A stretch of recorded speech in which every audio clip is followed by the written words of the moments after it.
हे प्रभु मंगल मूल, पत्ता तक हिलता नहीं, हिले न कोई फूल। ओम शांति शांति शांति। अनंत कोटि ब्रह्मांड के नायक भगवत चरणों में कोटि सा वंदन करते हुए सभी ऋषियों को, गुरुजनों को नमन करते हुए पितृजनों का आशीर्वाद लेकर हम भगवद गीता की महिमा का गान करते हैं। आप सब हमारे साथ इस गायन में सम्मिलित होंगे। श्री कृष्ण ने प्यारी गीता गाई है, मुक्ति देने वाली गंगा लाई है।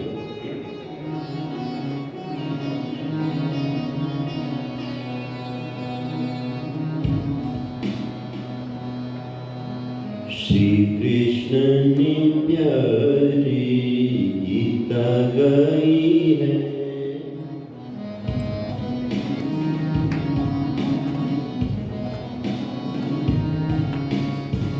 मुक्ति देने वाली गंगा लाई है। श्री कृष्ण ने प्यारी मुक्ति देने वाली गंगा लाई है। श्री कृष्ण ने प्यारी मुक्ति देने वाली गंगा लाई है, गंगा लाई है।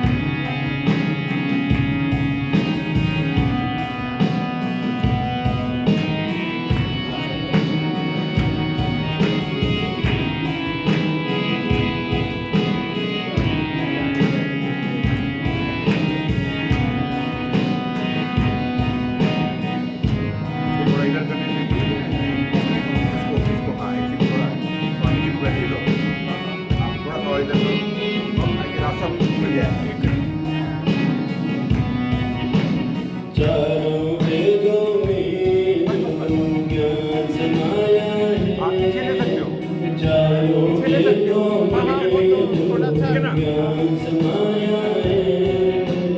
वैसे कहकर उपनिषद में आया है, वैसे कहकर उपनिषद में आया है, वैसे कहकर उपनिषद में आया है।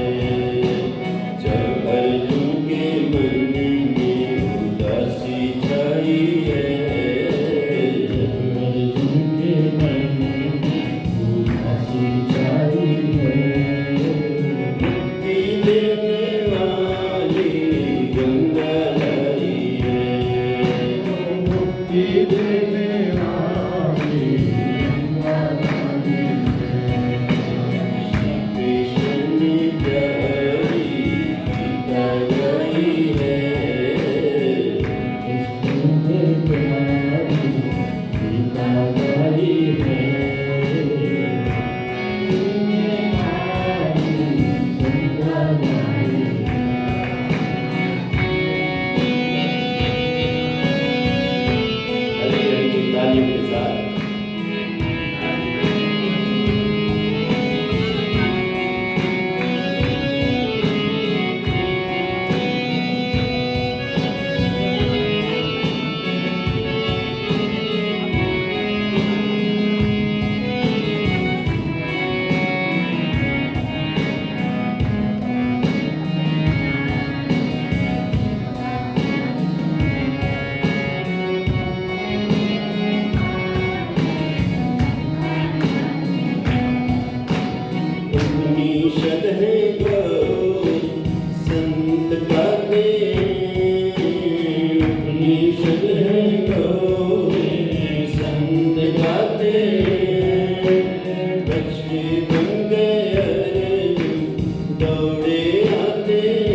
वैदिक मंत्रों का सार छिपा है इसमें, सारे ग्रंथों का सार छिपा है इसमें, सारे ग्रंथों का सार छिपा है इसमें, सारे ग्रंथों का। माधव महिमा सारी अर्जुन को आई है, माधव महिमा सारी अर्जुन को आई है।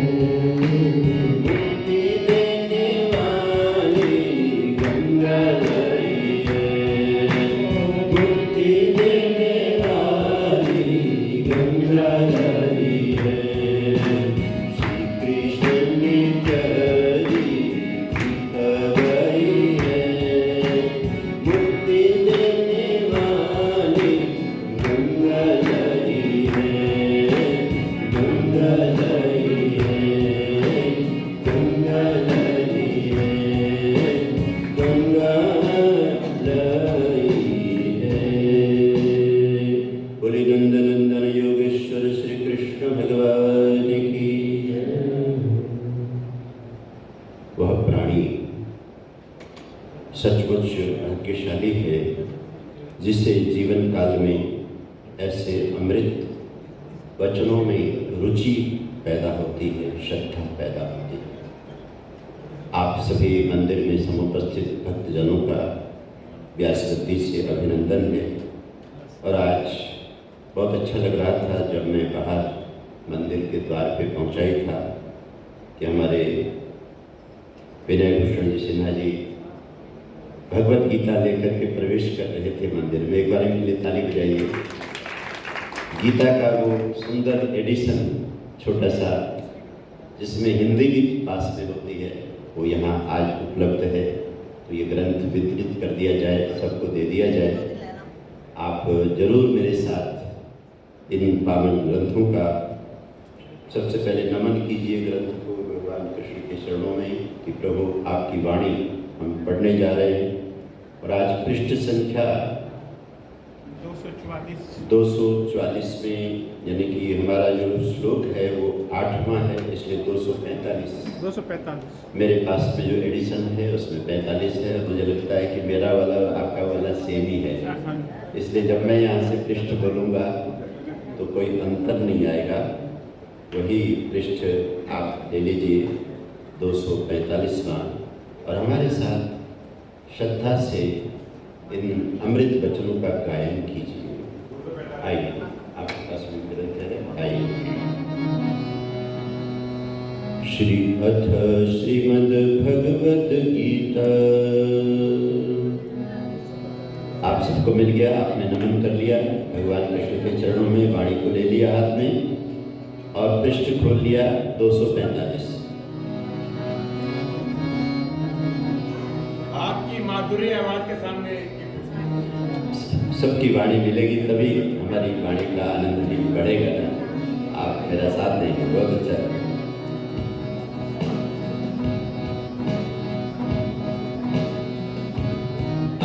असत्यम अप्रतिष्ठम ते गाइए, असत्यम अप्रतिष्ठम ते जगदाहु रणीश्वरम, जगदाहु रणीश्वरम। अपरस्पर संभूतम बोलिए,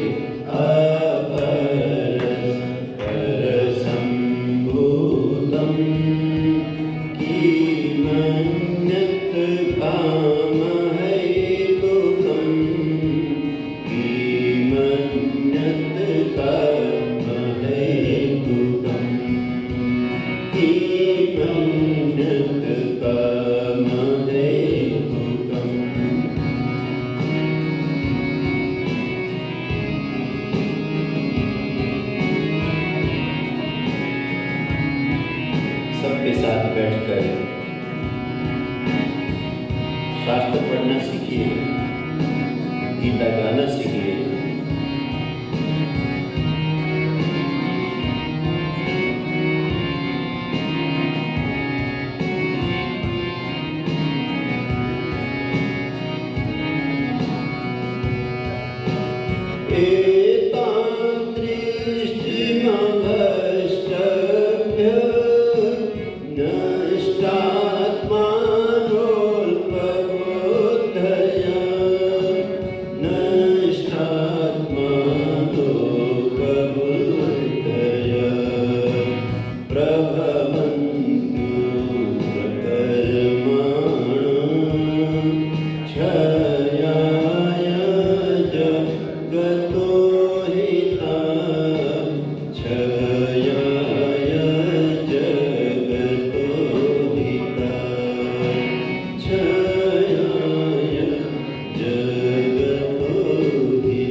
व्रत तो हमेशा अच्छा ही होना चाहिए, लेकिन भगवान कहते हैं अशुचि व्रत भी इस दुनिया में लोग हैं जिन्होंने गलत करने का ही नियम बना लिया है।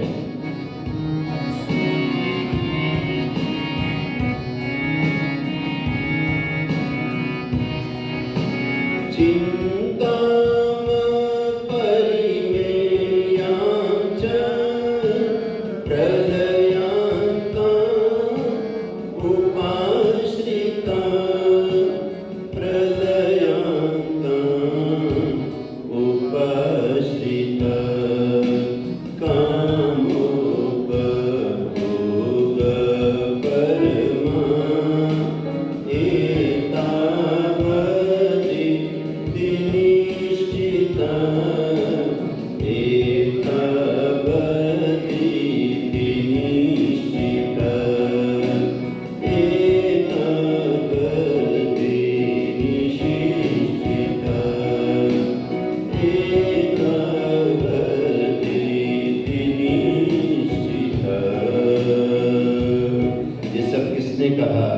श्री भगवान ने कहा, जो श्री युक्त है, ऐश्वर्य युक्त है, ऐसे प्रभु के ये वचन हैं। श्री भगवान वाचा ग्रंथ को निशान लगाकर गोदी में रखिए और तालियों के साथ श्री भगवान वाचा संकीर्तन में मन लगाइए।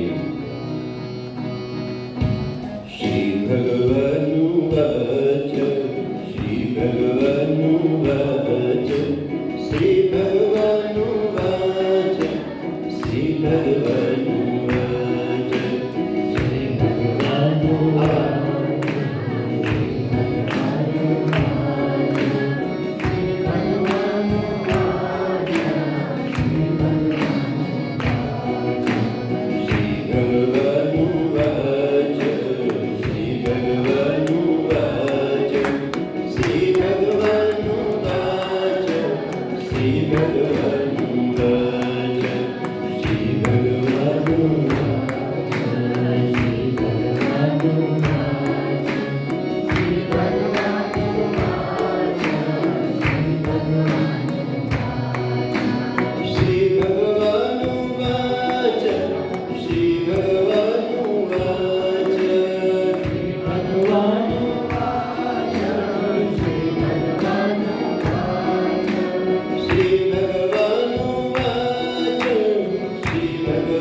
भगवानुवाच श्री भगवानुवाच श्री भगवानुवाच श्री भगवानुवाच श्री भगवानुवाच श्री भगवानुवाच श्री भगवानुवाच श्री भगवानुवाच श्री भगवानुवाच श्री भगवानुवाच श्री भगवानुवाच।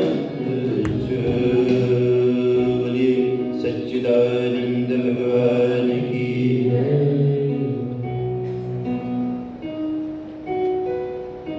आप किसी भी व्यक्ति को जो अच्छा व्यवसाय करना जानता है उसे मूल्यवान वस्तु जिससे बहुत इनकम हो सकती हो उसे जब मूल्य रहित करके बेचता हो तो आप समझ ही जाते हैं कि इसकी दुकानदारी और ज़्यादा चलने वाली नहीं, क्योंकि इसने इसको खरीदने में पैसा ज़्यादा लगाया है और बेचते समय ये घाटा उठा रहा है।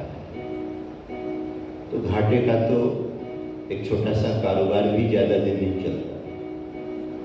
तो फिर ये जीवन जो कि भगवान ने अमूल्य साधनों से संपन्न बनाकर नर नारी को दिया है, इस जीवन को हम किस तरह से जी रहे हैं?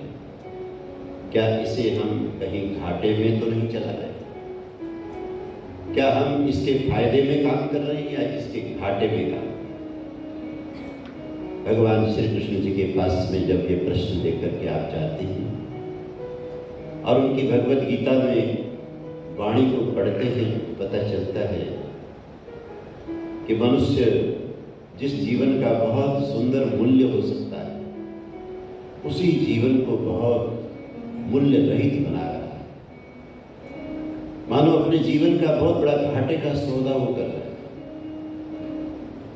वही शरीर है जिस शरीर को पाकर के कोई अपने मानव जीवन को धन्य बना रहा है, और वही शरीर है, उसी शरीर को पाकर के कोई अपने इस मानव जीवन को मूल्य विहीन बना रहा है।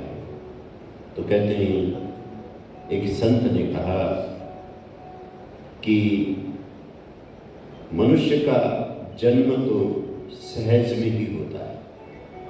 देखने में हमको लगता है कि सहज है, लेकिन मनुष्यता जो है, मनुष्य का जन्म सहज है लेकिन मनुष्यता सहज नहीं है। मनुष्य हो और उसमें मनुष्यता हो, ये दोनों में बहुत फर्क है।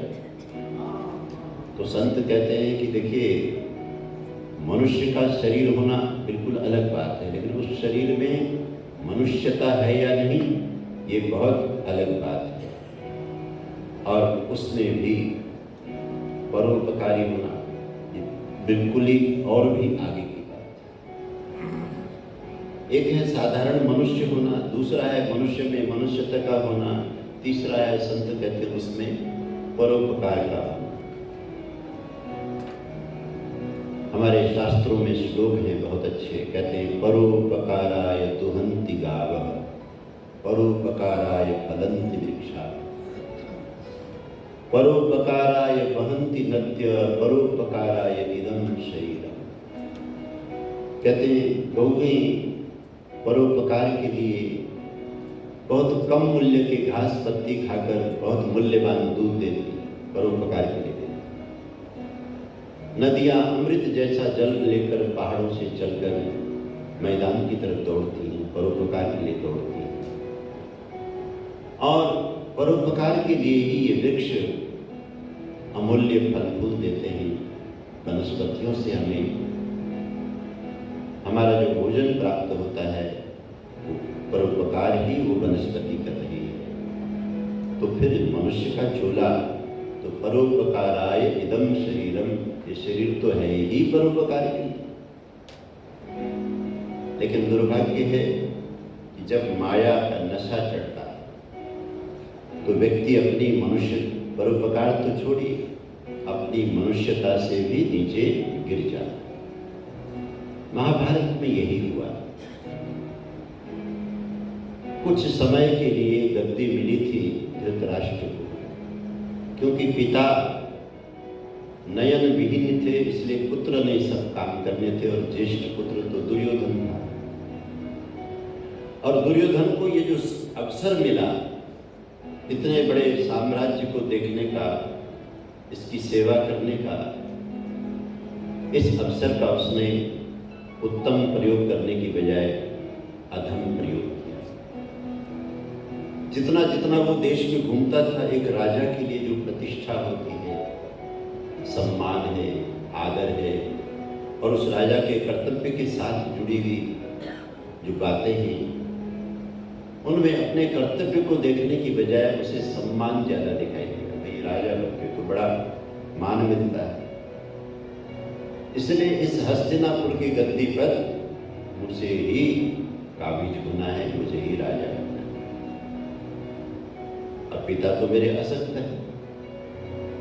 और इसमें बाधा क्या है? बाधा सिर्फ ये पांडु ही तो हैं।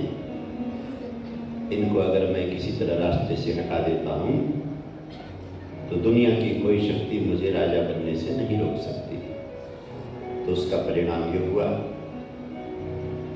कि उसका परोपकार का भाव तो नष्ट हो ही गया, मनुष्यता भी नष्ट हो गई। जो उसका पुत्र धर्म था उससे वो पतित हो रहा है, भ्रातृ धर्म से पतित हो रहा है, राष्ट्र धर्म से पतित हो रहा है, यहाँ तक कि गुरुजनों का श्रेष्ठ शिष्य होकर आशीर्वाद देना चाहिए जो शिष्य धर्म से भी पतित हो रहा है, लेकिन उसे इसका कोई एहसास नहीं है। और बहुत अच्छा सीरियल बनाया है जिन्होंने ये महाभारत का सीरियल बनाया, एक ऐसे युग में बनाया जब हमारा हिंदू समाज, जिसका कि ये इतिहास है, ये शास्त्र पढ़ना तो इसने छोड़ दिया, कहीं कहीं कथाएं थोड़ा बहुत सुन लेता, और अभिनय में रुचि बहुत हो गई है, पिक्चरों में, सीरियल में बहुत रुचि हो गई। ये बहुत अच्छा हुआ कि इतने अच्छे इतिहास पर बहुत अच्छा अभिनय करके दो सीरियल बनाए गए, एक रामायण बनाया गया और एक महाभारत बनाया। कितने वर्ष पहले की ये जो रचना है, आज भी जब आप देखते हो तो उसमें से बहुत कुछ ज्ञान मिलता है, अपना इतिहास मिलता है। कोरोना के दिनों में दोबारा इसको चला करके लोग जो घरों में बंद थे उनको फिर से इसे रिवाइज करने का मौका मिला। आप वहाँ देखते हैं पुनीत ईश्वर ने शायद दुर्योधन का रोल किया, और देखो भाई एक्टर तो एक्टर है, उसका काम है जो रोल मिले उसको ऐसा करे कि लगे कि वही व्यक्ति। पुनीत ईश्वर जी कोई बुरे आदमी नहीं है, अच्छे आदमी, लेकिन क्योंकि उन्होंने रोल करना था और रोल भी ऐसा कमाल का किया, ऐसा हठी लड़के का किया, कमाल किया, उसको देखते ही डर लगता था कि अब ये क्या करने वाला है।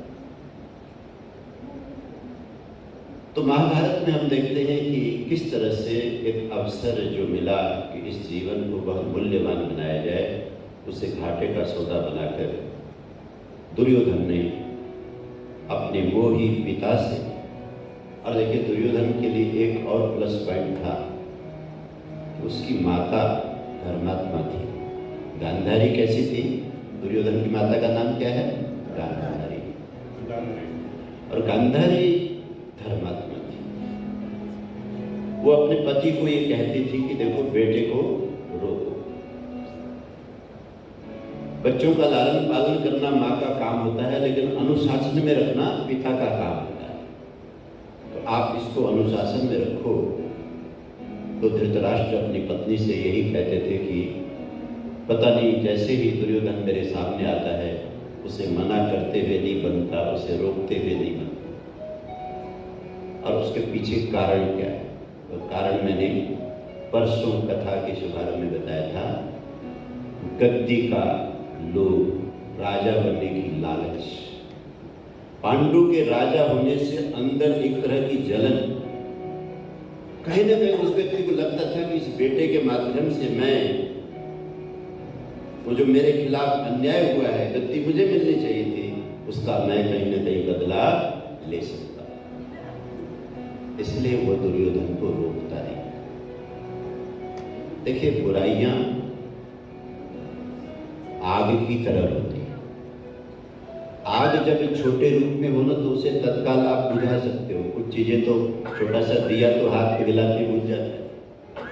बड़ी आग के लिए आप थोड़ा पानी डाल सकते हो, लेकिन जब वो भड़क जाती है ना फिर किसी के काबू में वो आती नहीं। इसी तरह बुराई है। इसलिए वेद का बहुत प्यारा मंत्र है, विश्वानि देव सवितर दुरितानि परासव यद भद्रं तन्नास। ये मेरे प्यारे प्रभु, कोई भी बुराई अगर मेरे अंदर है ना, उसे आप जल्दी दूर कर दें। अगर वो बुराइयां बढ़ जाएंगी ना, फिर मेरे बस में नहीं होगी, फिर मुझे उसके बस में रहना पड़ेगा। यद भद्रम तन्न आसव, जो कुछ भी अच्छा है, बढ़िया है, वही मेरी झोली में डालो। जो कुछ बुराई है उसे मेरे से दूर करो। तो यहाँ पे आज के 8वें श्लोक में पढ़ करके देखिए कि जब व्यक्ति आसुरी प्रवृत्ति का होता है, भगवान श्री कृष्ण अर्जुन को समझाते हैं कि अर्जुन, जिस संसार में तुम्हारे सामने इतना बड़ा संकट खड़ा है, उस संसार में ये जो आसुरी संपदाएं जब बढ़ जाती हैं, किसी के अंदर घर करके रह जाती है, किसी व्यक्ति का स्वभाव बन जाती है ये आसुरी संपत्ति, तब क्या होता है? असत्यम अप्रतिष्ठम ते जगदाहु अनीश्वरम। आज का पहला श्लोक देखिए। वो एक मान्यता बना लेते हैं, उनकी एक धारणा होती है, उनका कंसेप्ट होता है कि असत्यम, ये दुनिया किसी सच्चाई पर खड़ी नहीं है। अप्रतिष्ठम, इसमें कोई नीति नियम भी नहीं है। जगत आहु अनीश्वरम, इस जगत का कोई मालिक भी नहीं। जगत आहु अनीश्वरम। असत्यम अप्रतिष्ठम ते जगदाहुरनीश्वरम अपरस्पर संभूतम किमन्यत् कामहेतुकम्। तो कहते हैं, हे अर्जुन, उनकी धारणा बन जाती है कि यहाँ कोई सच्चाई नहीं है जिस पर यह दुनिया चल रही हो, इसकी कोई प्रतिष्ठा, इसका कोई आधार भी नहीं है और कोई इसका मालिक भी नहीं है, ऐसा उनका विश्वास बन जाता है।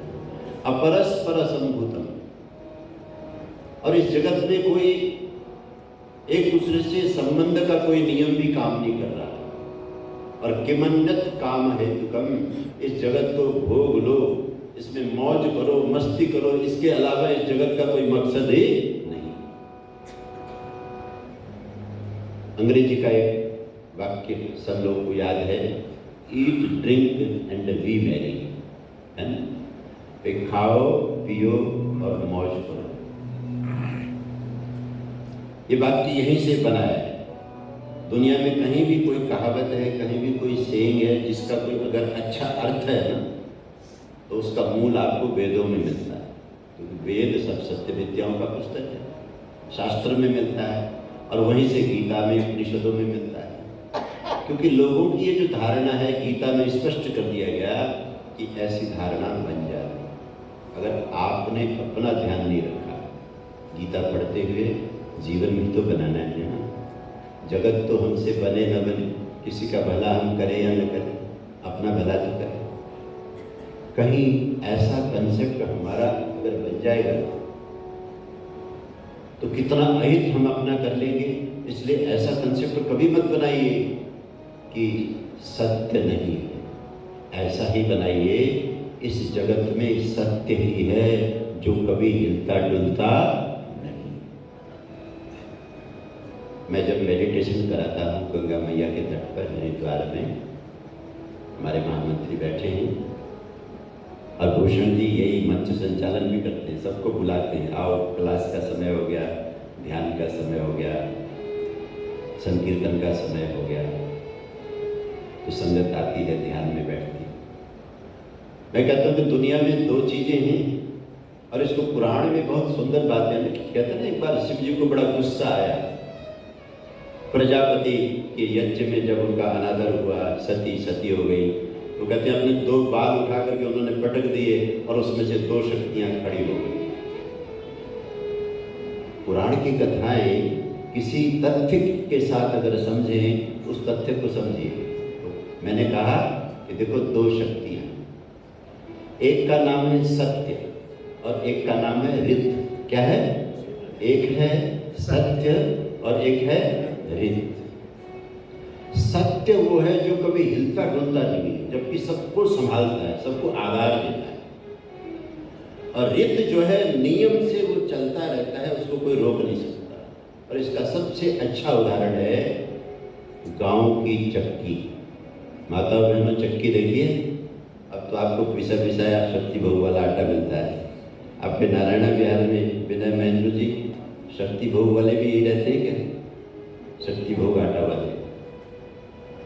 मुझे हरिद्वार के एक आश्रम में बताया गया कि शक्ति भोग आटा वाले हमारे ट्रस्टी हैं, तो हमारे यहाँ साधु बहुत भोजन करते हैं तो आटा वहीं से आता है। तो गांव में पहले चक्की चलती थी, अब भी ऐसे गांव हैं। चक्की में आपने देखा चक्की के दो पार्ट होते हैं। एक पार्ट होता है उसको बिल्कुल हिलना नहीं, वो उसको जम करके जमीन में गड़े रहना है, और एक को हिलते रहना है। जो जम करके इस ब्रह्मांड को संभाले हुए है वो है सत्य, और उस सत्य के साथ जो निरंतर क्रियाशील है वो है ऋत। इसलिए सनातन धर्म की प्राचीनतम संध्या की किताब देखना, उसमें भी यही मंत्र है, और वैदिक लोगों ने भी यही मंत्र, ऋतंच सत्यंचा विद्धा तपसो अध्यजाय।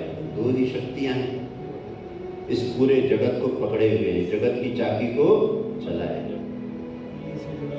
और तुम ये मानते हो कि तुम कुछ भी करोगे कोई सत्य तुम्हारा बिगाड़ नहीं सकता? सत्य तो बहुत मजबूत है भाई, मजबूत है। और सत्य कभी अकेला नहीं है, वो ऋत के साथ में। और जब तुम्हारा कोई भी कर्म इस तरह का हो जाएगा उस ऋत और सत्य के खिलाफ में, तुम्हें वो नष्ट कर देंगे। जैसे उस पुराण की कथा में है कि शिव जी के दोनों शक्तियों ने जाकर के प्रजापति के सारे आयोजन को नष्ट भ्रष्ट कर।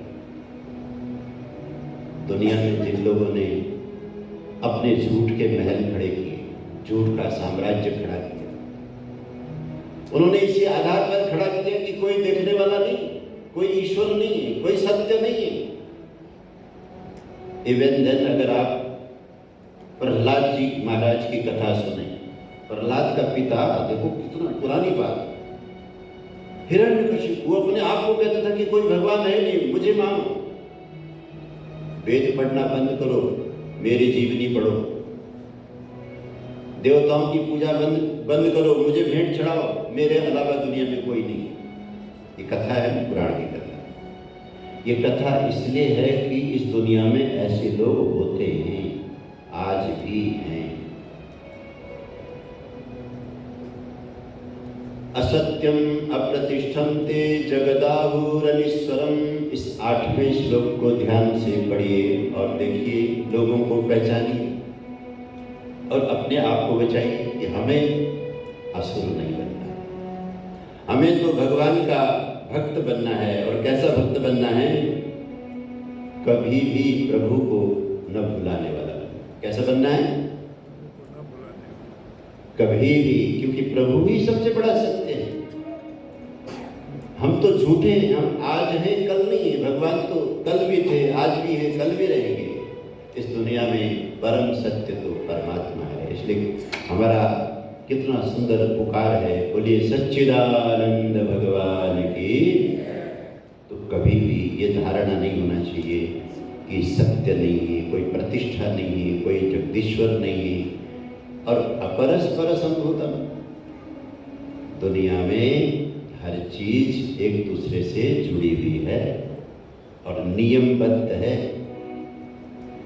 अभी सर्दियां थी ना माताओं बहनों, तो सर्दियों में आपने शॉल ओढ़े, कंबल ओढ़े, क्योंकि मेरा बहुत सारा समय जम्मू कश्मीर में गया। जम्मू कश्मीर के क्षेत्र में मैंने लगभग 25 साल तक धर्म प्रचार किया है। तो मुझे कश्मीरी व्यापारी दिखाते थे कि आचार्य जी ये शॉल 3 लाख की है, ये 6 लाख की है, ये 9 लाख की है। एक शॉल, छोटी सी शॉल। अपरस्पर संभूतम, उस सौल का एक एक ताना बाना, जिस तरह से जिस प्राणी के बाल से उसको बनाया गया है, क्या सिस्टम है, क्या उसका मूल्य है।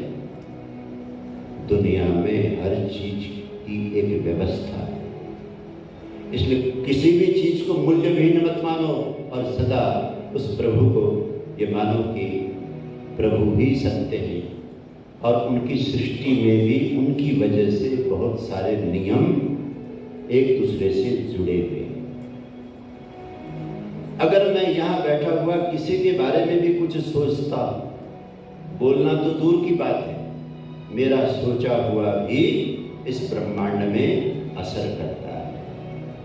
इसलिए हमको जब सिखाया गया, हमारा हिंदू धर्म क्या सिखाता है, हमारे शास्त्र क्या सिखाते हैं, मनसा वाचा कर्मणा। आइए एक संकीर्तन के साथ हम जीवन का तरीका जो रित और सत्य के साथ जीना चाहिए, जो इस 8वें श्लोक से हमें सीखना है कि सत्य सदा है।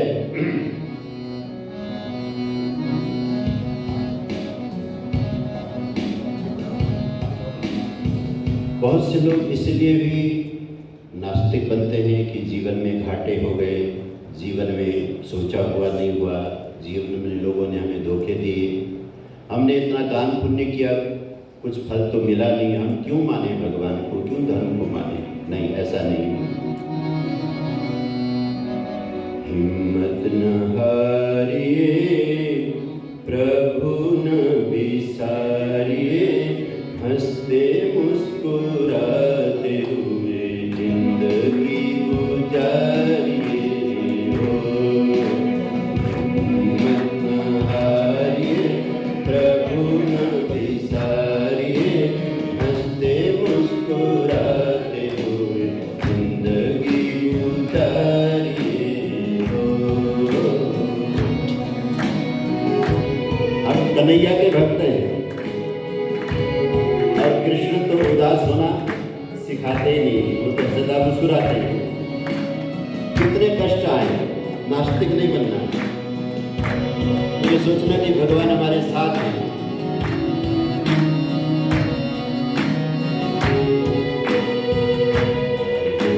हिम्मत न हारिए, प्रभु न बिसारिए, हंसते मुस्कुराते हुए जिंदगी गुजारिए।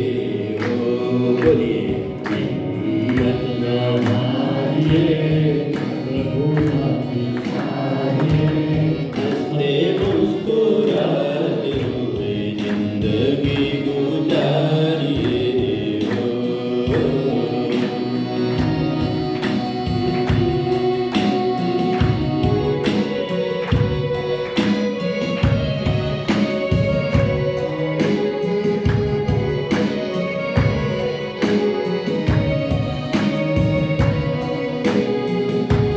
हंसते मुस्कुराते हुए जीना जिसको आ गया, दुखियों के दिलों को सीना जिसको आ गया। हंसते मुस्कुराते हुए जीना जिसको आ गया, दुखियों के दिलों को सीना जिसको आ गया। ऐसे देवता के चरण पखारिए, हंसते मुस्कुराते हुए जिंदगी गुजारिए। हिम्मत न हारिए, प्रभु न बिसारिए, हंसते मुस्कुराते जिंदगी गुजारिए।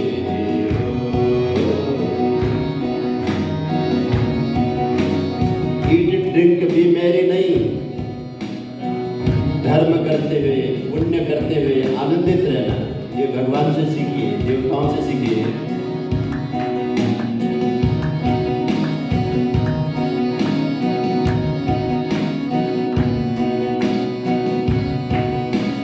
काम ऐसे कीजिए जिसमें हो सबका भला, बातें ऐसी कीजिए जिसमें हो अमृत भरा। काम ऐसे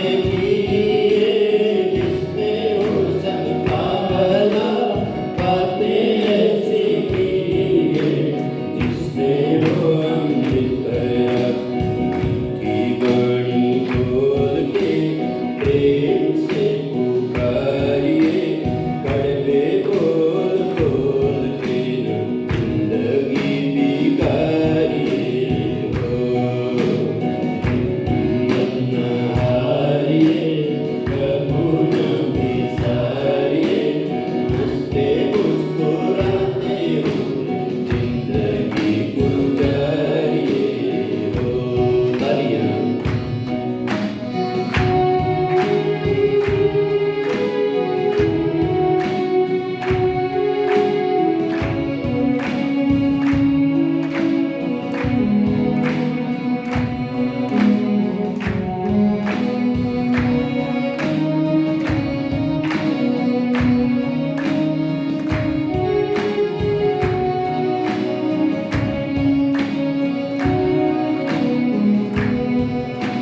मुश्किलों मुसीबतों का करना है सामना, हर समय करिए शुक्रिया परमात्मा।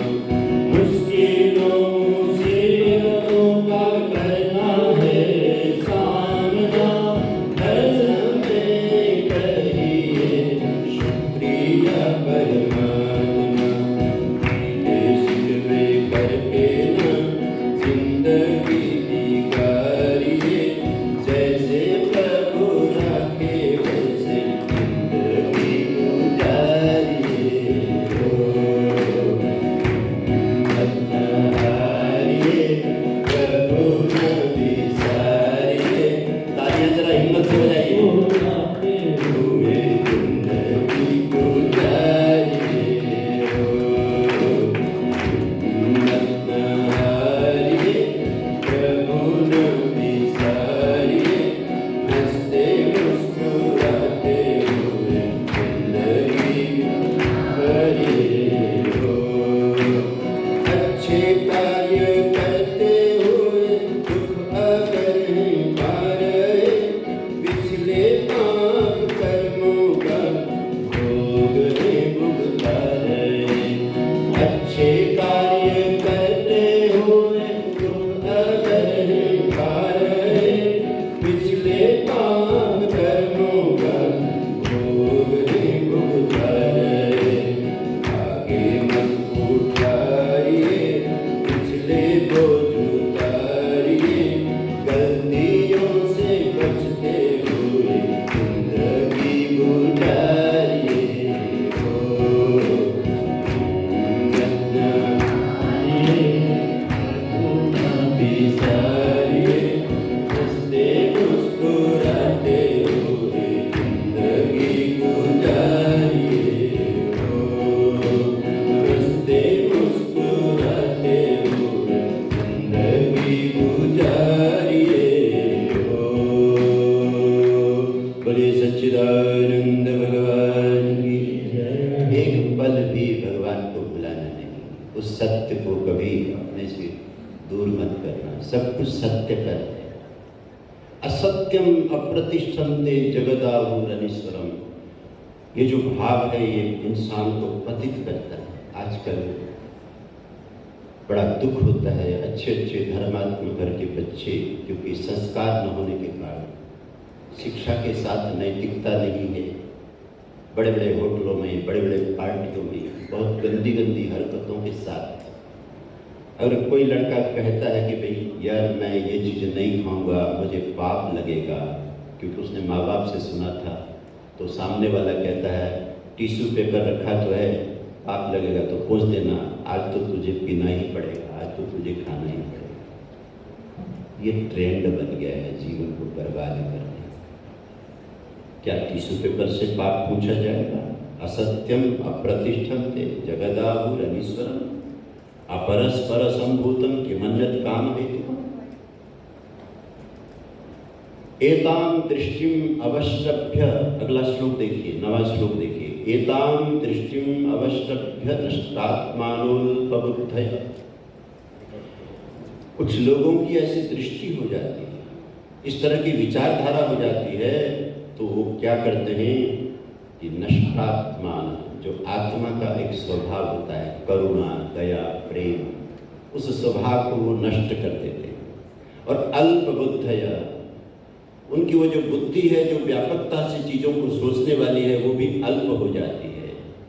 तो प्रभवंती उग्र कर्माण, वो एकदम उग्र होकर के दुनिया में बड़ी बड़ी घटनाओं को अंजाम देते। आज पूरी दिल्ली में जो पैनिक हुई, किसी की घटना तो है। विज्ञान ने कितना वरदान दिया कि मुझे अगर 100 आदमी को कुछ सुनाना होता था तो बहुत जोर से बोलना पड़ता था। आज मैं एक माइक लगाकर पूरे विश्व से बात कर सकता हूँ। विज्ञान ने कितनी अच्छी चीज दी। लेकिन इसी विज्ञान से जो नष्टात्मा हैं, जो अल्पबुद्धि हैं, जो क्रूर हैं, ऐसी ऐसी अफवाहें डाल करके कितनी बड़ी आपाधापी आज दिल्ली में भी लोग भागे बच्चों को बचाने के लिए। 100 से ज़्यादा माने हुए स्कूलों में बम रखे होने की, उनको उड़ाए जाने की घटनाएं पहुंचा दी गई। ये कौन कर रहा है? भगवान ने गीता में कहा कि ये लोग हे अर्जुन उग्र कर्माण, ये बहुत उग्र कर्म करते हैं, क्रूर कर्म करते हैं। और उनके कर्मों से क्या होता है? क्षयाय जगतो हिता, जगत को बड़ा नुकसान पहुंचा, जगत का बड़ा अहित करता। मैं अपने सत्संगियों से अक्सर कहा करता, राजधानी जिसका अपना नाम है इंद्रप्रस्थ, है ना? भगवान करे कि कोई ऐसा भी हो कि बिल्कुल इसका यही नाम रहे। जैसे भारत का नाम भारत ही रहना चाहिए, बाकी सब नाम से ये देश उतना प्रकाशित नहीं होता जितना भारत से होता है। तो इसकी राजधानी भी इंद्रप्रस्थ है। तो जिनके पास में थोड़ी सी भी जगह है हरियाली रखने की, लॉन की, बालकनी में गमले लगाने की, टेरिस गार्डन बनाने की, आप लोग वनस्पति का पालन जरूर कीजिए, हरियाली का ध्यान रखिए। प्रकृति हमारी माँ है, हरियाली हमारी माँ है। एक छोटे से पौधे से भी आपका लगाव जब होता है ना, मानो उसके प्राण आपकी प्रतीक्षा में होते हैं कि आप पानी देंगे तो थोड़ा सा पत्ता पनपेगा। और विदेशों में तो इस पर रिसर्च हुआ है, मेरी माताओं बहनों, इस पर रिसर्च हुआ है। पौधों की संवेदनाओं के साथ आदमी के व्यवहार का, बिहेवियर का रिसर्च किया गया। उसी तरह के कुछ पौधे एक तरफ रखे गए जिन पौधों के साथ अपशब्द बोले गए, तुम बहुत घटिया हो, तुम्हारे पत्ते अच्छे नहीं, तुम्हारी खुशबू भी अच्छी नहीं। अब उसी क्वालिटी के पौधे दूसरी तरफ रखे गए, उनके साथ अच्छा संवाद किया गया, तुम बहुत अच्छे हो, तुम्हारी हरियाली देख करके बड़ा आनंद आता है, तुम्हारे पत्ते बहुत अच्छे लग रहे हैं। ये रिसर्च आया है, वनस्पति के ऊपर रिसर्च आया है कि जिन पौधों से सद्व्यवहार हुआ उनके पत्ते पनप गए, वो जल्दी बड़े हो गए, वो मुरझा गए। संवेदना अपरस्पर संभूतम की तुम बात करते हो, इस जगत में सब कुछ जुड़ी हुई है। एकम सद ब्रह्म, हमारे आदि शंकराचार्य ने जो बात कही, मुझे बहुत अच्छा लगता है कि जब कोई व्यक्ति हमारी संस्कृति को ठीक से पढ़कर, भले जिसका जन्म हमारे परिवार में नहीं हुआ, लेकिन हमारे दर्शन पर जब बोलता है तो मुझे बहुत अच्छा लगता है। लोधी रोड में साईं ऑडिटोरियम में एक कार्यक्रम में था, वहाँ मेरा भी छोटा सा प्रवचन था। एक व्यक्ति जिनका जन्म मुस्लिम परिवार का है, उन्होंने अहम ब्रह्मास्मि के ऊपर 1 घंटा प्रवचन किया। वो आपके देश के एक राज्यपाल हैं, इससे ज़्यादा मुझे नहीं कहना, क्योंकि पॉलिटिकल बात मुझे करनी नहीं, मुझे ज्ञान की बात करनी। आपके किसी एक प्रदेश के वो राज्यपाल अभी भी हैं शायद। जब उन्होंने अहम ब्रह्मास्मि के ऊपर 1 घंटा चिंतन दिया कि चीन की पहचान इससे है, अमेरिका की पहचान इससे है, जर्मन की पहचान इससे है, भारत की पहचान यहाँ के दर्शन से है, यहाँ की दृष्टि से है। दृष्टि यह है कि एकम सत विप्रा बहुधा वदन्ति, वो एक परमात्मा कण कण में बैठा हुआ सबके जीवन को चला रहा है। बोले सच्चिदानंद भगवान की। अगर इस दृष्टि को अपना करके हम अपना काम करेंगे तो हमारा काम अलग तरह का होगा, और अगर हम ये वाली दृष्टि अपनाएंगे जो यहाँ असुर लोगों की दृष्टि है तो हमारा काम अलग होगा। पांडव इतने कष्ट क्यों सहते थे? वो तो बहुत जल्दी, बहुत बहादुर थे, बहुत जल्दी रगड़ सकते थे कौरवों को, लेकिन उनके अंदर का जो धर्मात्मापन है, भ्रातृभाव है, मर्यादा है, वो उन्हें रोकती थी। जब कभी भीम जैसे भाई उग्र भी होते थे तो युधिष्ठिर तत्काल उनको शांत करते थे। युधिष्ठिर ये परिवार का, युधिष्ठिर समझाते थे कि भीम ये परिवार का विषय है। एतां दृष्टिम अवष्टम्भ्य नष्टात्मानोल्पबुद्धय प्रभवन्ति उग्र कर्माणा। तो ये जो इस समय हम उग्र कर्मा हो गए, हमने नगर बसाने के लिए जंगल खत्म कर दिया, हमने नदियां बर्बाद कर दी, छाया जगतो हिता, कंक्रीट के हमारे जंगल बन गए, और इससे जो जीवन चक्र है उसका नुकसान है। इसलिए उसकी भरपाई एक ही तरह से हम कर सकते हैं, जहाँ कहीं मिले हम हरियाली की सेवा करें, वनस्पति की सेवा करें, अधिक से अधिक गमले लगाइए, अधिक से अधिक पौधे लगाइए, हरियाली बनाइए, अपने पार्कों को मेंटेन कीजिए, वृक्ष लगाने का प्रचार कीजिए। कामम आश्रित्य दुष्कुरम दंभमान मदान्विता।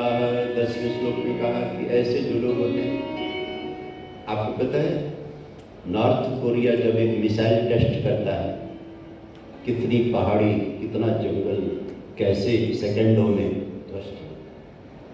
अरे मूर्ख, तो मिसाइल से पूरा जंगल उड़ा तो सकता है, लेकिन कोई मिसाइल ऐसी भी बनाए कि जंगल तू लगा दे एक दिन,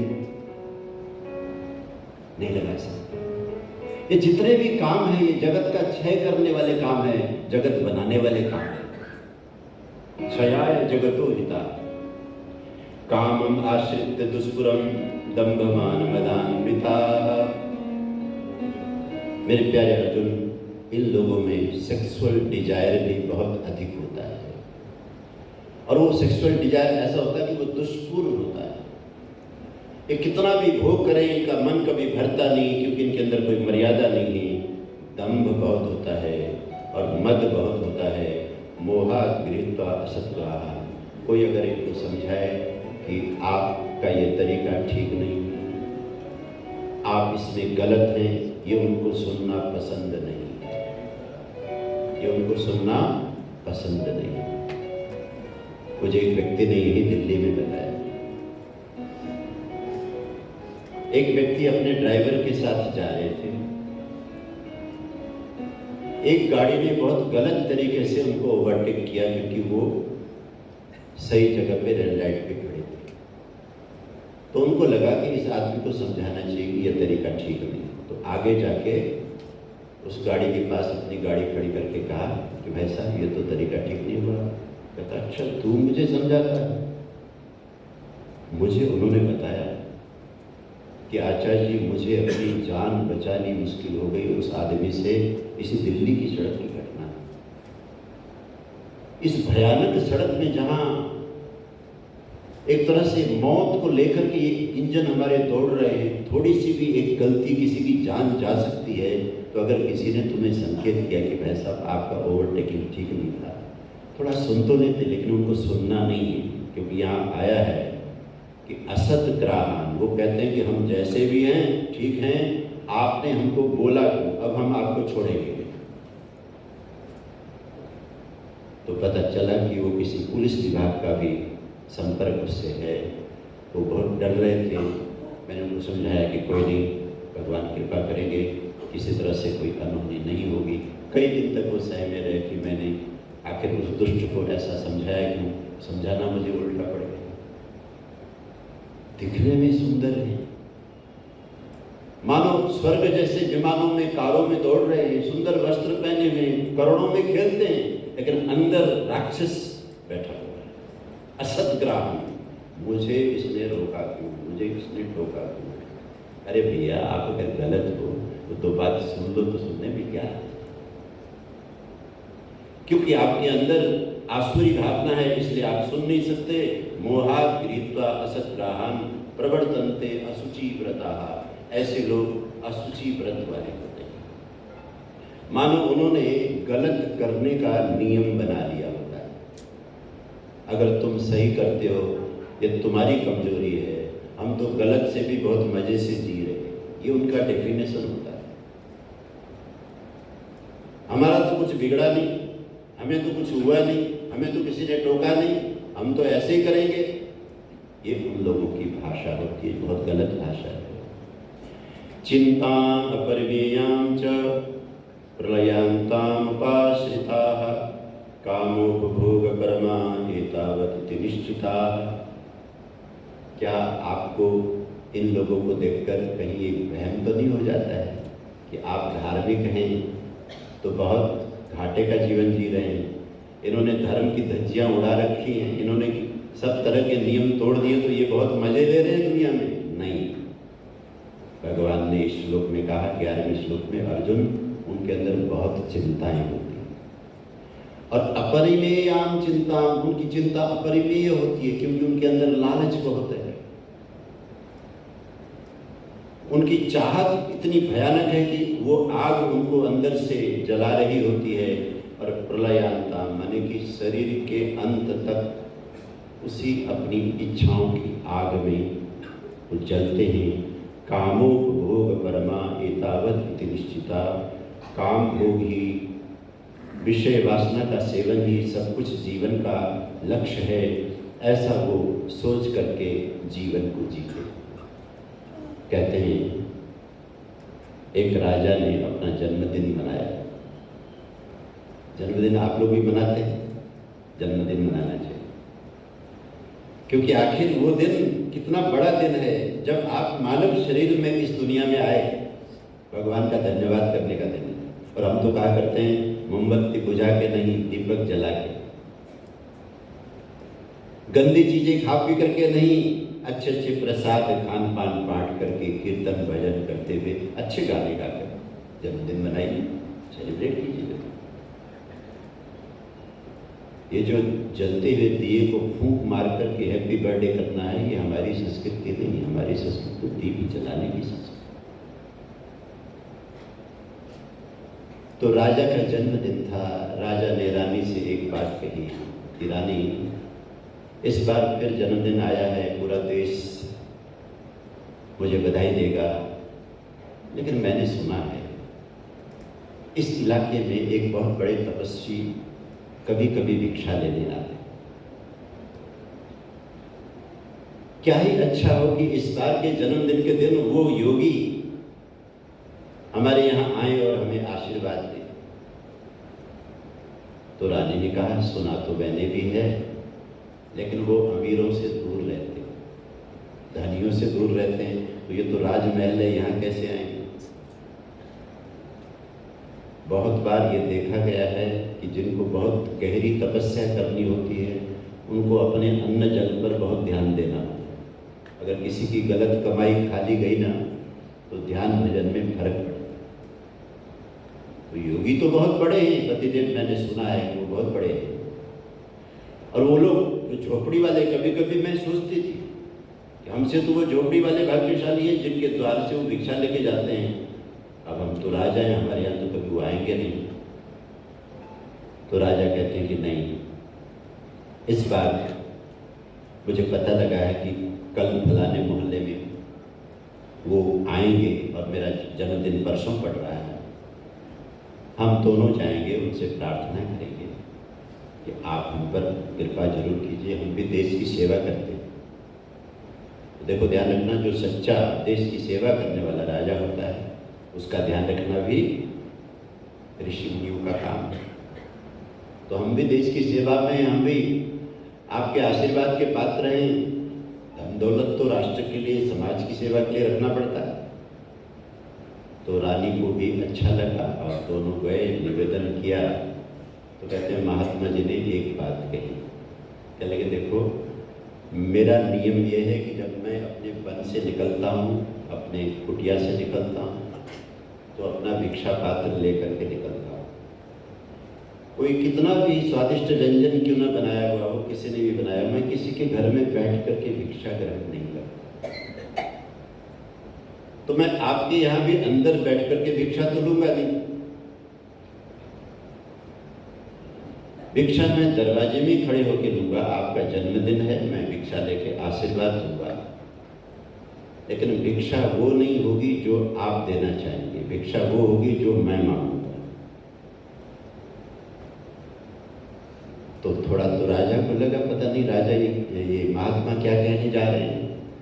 लेकिन रानी ने एकदम से कहा कि हमारे यहाँ कमी क्या है, जो भी मांगेंगे, वस्त्र मांगेंगे, कोई सोना चांदी भी मांगेंगे, तो क्या कमी क्या है, आप बोल दो ना, हम देंगे। तो कहते हैं कि नियत दिन आया, जन्मदिन आया और महात्मा द्वार पर उनकी प्रतीक्षा थी। सुबह से पूरा महल साफ कर दिया गया था, सब नहाए धोए हुए, सब लोग व्यग्रता से जगह जगह फूल गमले लगाए हुए, इत्र लगाए हुए कि आज द्वार पर तपस्वी आएंगे, राजा के हाथ से भिक्षा लेंगे और आशीर्वाद देंगे। तो कहते तपस्वी आए द्वार पर और आकर के जैसे खड़े हुए उनका वंदन हुआ। महात्मा कहते थे कि मेरे पैरों को हाथ नहीं लगाना, हाँ अगर पैर छूने का मन है तो जमीन को छू, जिस जमीन पर मैं खड़ा उस जमीन को प्रणाम कर दो, आपका प्रणाम मुझे मिल जाएगा। भूमि को प्रणाम करो क्योंकि वो सबकी माँ है। ये बहुत विधा बहुत सुंदर भी है। अगर किसी के चरण छूने का मन हो तो उस जमीन का स्पर्श कीजिए जहाँ महात्मा खड़े। शरीर को छूने की बजाय जमीन छूना ज़्यादा सात्विक प्रणाम है। तो महात्मा का नियम था कि आप भूमि का स्पर्श करके मुझे प्रणाम कीजिए। तो कहते हैं उसके बाद में महात्मा आपने कहा था कि भिक्षा जो आप कहेंगे वो हमको देना है, अब आप बताइए आप भिक्षा क्या चाहते हैं। तो कहते हैं महात्मा ने अपने झोले से एक काली सी कटोरी निकाली, काली सी कटोरी, जैसे पता नहीं कितने दिनों से इसको मांझा न गया। कल गई ये कटोरी है, मुझे इस कटोरी में सोने के सिक्के भर करके चाहिए। ये कटोरी जब तक भरेगी नहीं ना भिक्षा पूरी नहीं होगी। तो राजा कहने लगे इतनी छोटी कटोरी मांगना भी हो तो थोड़ी बड़ी कटोरी मांगो ना, मेरे पास में तो बहुत सिक्के पड़े। लेकिन नहीं, ज्यादा बड़ी कटोरी मुझे नहीं चाहिए, बस इसी को भरना है। कहते हैं महात्मा ने कटोरी आगे की, राजा ने खजांची को भेजा, जाओ अंदर से खजाने से सोने के सिक्के निकाल करके लाओ। कहते कटोरी में सिक्के डालते थे और सिक्के नीचे ही नीचे रहते थे, ऊपर आते ही नहीं थे। सिक्के जा रहे हैं, ऊपर आ नहीं रहे। जब बहुत सारे सिक्के गए, कटोरी भरी नहीं, कटोरी छोटी है, सिक्के बहुत जा चुके हैं, उतने में तो पता नहीं क्या क्या भर जाए। तो राजा को चिंता हो गई। लेकिन राजा तो साहसी था, क्षत्रिय था, वचन दिया जा चुका है, चिंता की क्या बात है। अगर सिक्के खत्म भी हो जाएं, बाकी रतन बेचो, जोहरियों के पास में जाओ, सिक्के इकट्ठे करो, आज मुझे महात्मा की कटोरी भरनी। कहते हैं कि वो दिन भर सिक्के आते रहे, कटोरी में डालते रहे, लेकिन वो कटोरी जब भर के नहीं दे रही, खजाना सारा खाली होने लगा। तो वित्त मंत्री जी ने, निर्मला सीतारमन ने, वही है ना बात वित्त मंत्री जी ने कहा राजन ये कोई मामूली घटना नहीं है, आज बहुत बड़ी घटना हो रही है, आप माफी मांगो। ये भिक्षा हम नहीं दे सकते, ये कटोरी हम भर नहीं सकते, माफी मांगो। राजा ने कहा कि मैं वचन दे चुका हूं, माफी कैसे मांगू। कल मैं आपको बताऊंगा, आज नहीं। ये कटोरी किसकी है, कहाँ रखी है, अभी भी है, नारायणा में भी है, कल मैं बताऊंगा, आज नहीं बताऊंगा। लेकिन ध्यान रखना, कामम आश्रित्य दुष्पुरम, जैसे ये कटोरी भरती नहीं, कितना भी सोना डालो, कितने भी सिक्के डालो, राजा का सब कुछ खत्म होने जा रहा है, कटोरी भर करके देती नहीं। इसी तरह दुनिया में जो आसुरी इच्छाओं से भरे हुए लोग हैं, इनको कितना भी धन मिले, कितनी भी दौलत मिले, कितना भी पद मिले, कितना भी भोग करने को मिले, इनका मन कभी भरता नहीं। इस दुनिया में इस मन को भरने के लिए उपनिषदों में तो बहुत प्यारी प्यारी कथाएं कहते ना, इयं पृथ्वी धनेन पूर्णा स्यात् स्वर्णेन आच्छादिता स्यात्। सारी पृथ्वी को भी सोने से लपेट के भी किसी को दे दिया जाए तो भी किसी का मन भर जाए, ये जरूरी नहीं है। ये तृष्णा बहुत खतरनाक होती है। इसलिए हमारी संस्कृति तृष्णा बढ़ाने की संस्कृति नहीं। जिस समय हमारे स्वामी विवेकानंद जी महाराज, एक बार ताली बजाइए, स्वामी विवेकानंद जी महाराज की बंगाल की धरती से रामकृष्ण परमहंस के शिष्य नरेंद्र जब यूरोप गए, विदेश गए, अमेरिका गए और अपने अजीब वेशभूषा में विचरण करते थे, लेकिन जिस समय वो बोलते थे उनकी वाणी में तो अद्भुत सरस्वती थी। शिकागो का वो जो धर्म सम्मेलन, उनका कुछ पल का संबोधन पूरी दुनिया को हमारी हिंदू संस्कृति की पहचान दिलाने वाला। वो कहा करते थे, आपके यहाँ एक तरह की संस्कृति है, मेरे यहाँ दूसरे तरह की संस्कृति है। आपके यहाँ संस्कृति यह है कि एक आदमी how much can one possess, एक आदमी ज्यादा से ज्यादा कितना इकट्ठा कर सकता है, इस पर आपकी संस्कृति काम करती है। और मैं उस देश से आया हूँ कि कम से कम कितने में गुजारा किया जा सकता है, इस पर मेरी संस्कृति काम करती है कि स्वयं पर कम गुजारा करें, बाकी सेवा में लगाएं, इस पर मेरी संस्कृति काम करती है। ये दैवी संस्कृति है। धन संपत्ति को अर्न करने के लिए वेद माता ने बोला है, गरीब नहीं रहना है। वयम श्याम पतयो रहना, खूब मेहनत करना है, खूब धन कमाना है, लेकिन भोग ज्यादा नहीं करना है। अगर आप भोग में पड़ गए तो राक्षस बनने के खतरे पूरे के पूरे। और माया के बारे में तो आपने सुना ही, माया तेरे 3 नाम, परसा, परसी, परसा। सब्जी का ठेला लगाता था, नारायण की गली में घूमता हुआ, परसे भिंडी कैसे दे रहा है, परसे टमाटर क्या रेट है। यही ऐसी भाषा हम लोग से, छोटे भाइयों से लोग बोलते हैं, परसे तू कल था नहीं, कल तेरी सब्जी ऐसी थी नहीं।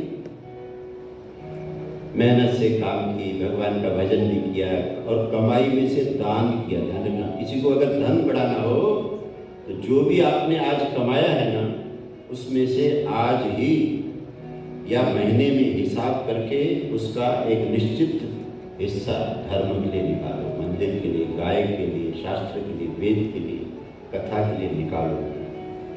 निकालोगे तो बढ़ेगा।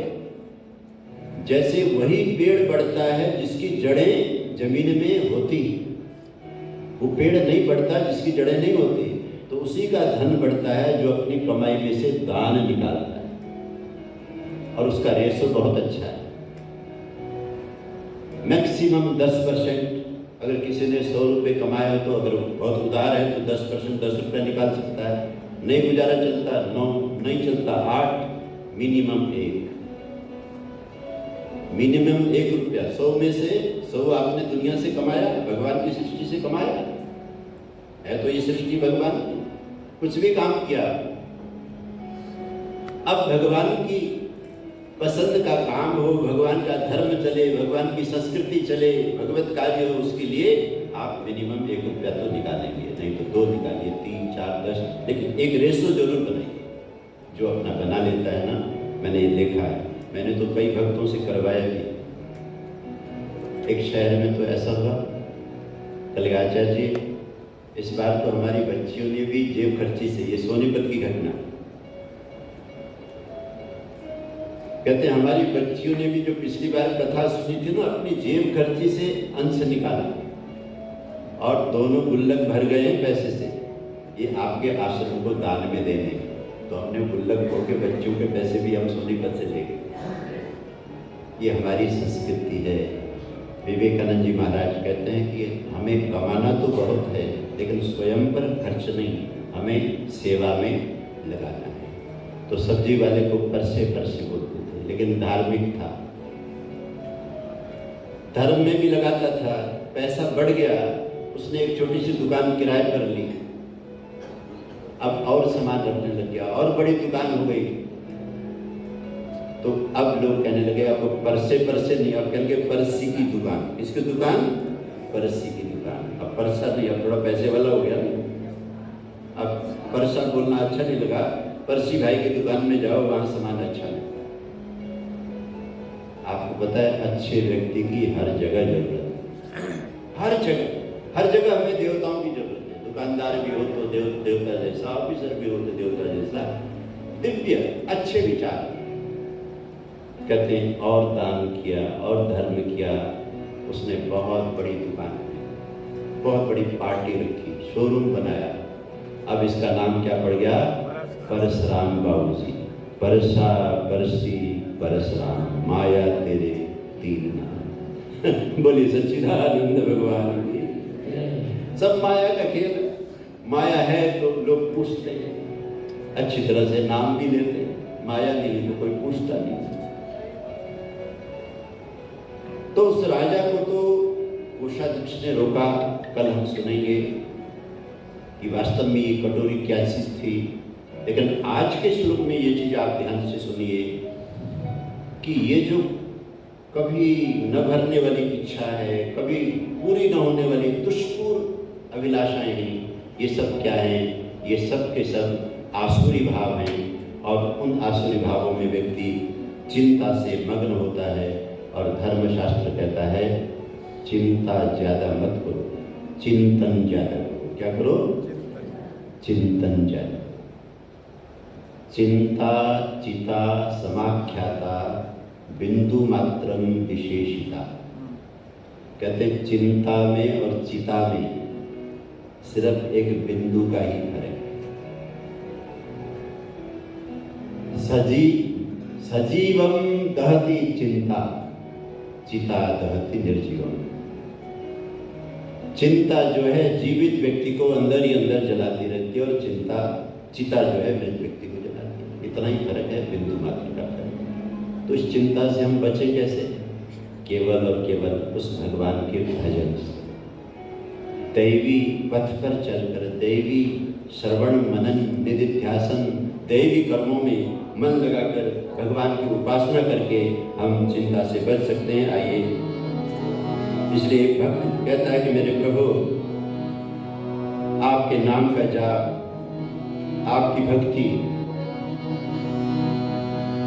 उपासना करने वाले लोग जब प्राप्त करते हैं ना, आपका नाम सारी चिंताओं से बचा देता है।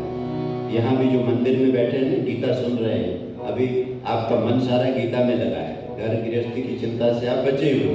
बहुत अच्छा कहा,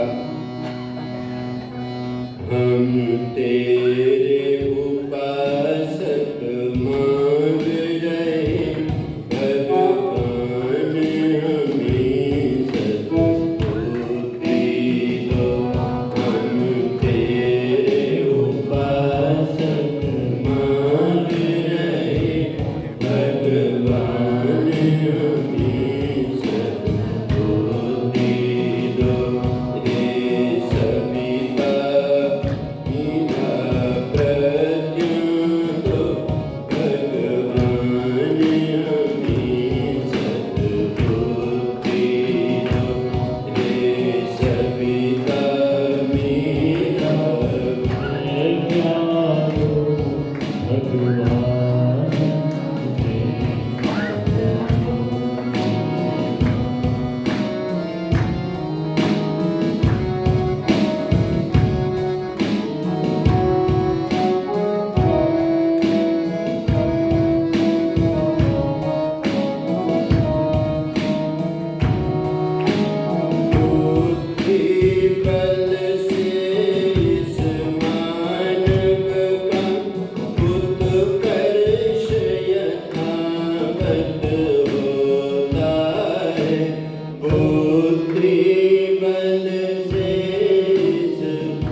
कर्म करने लग जाओ, अच्छा मनन चिंतन करने लग जाओ, उसी समय अच्छा समय शुरू हो जाएगा।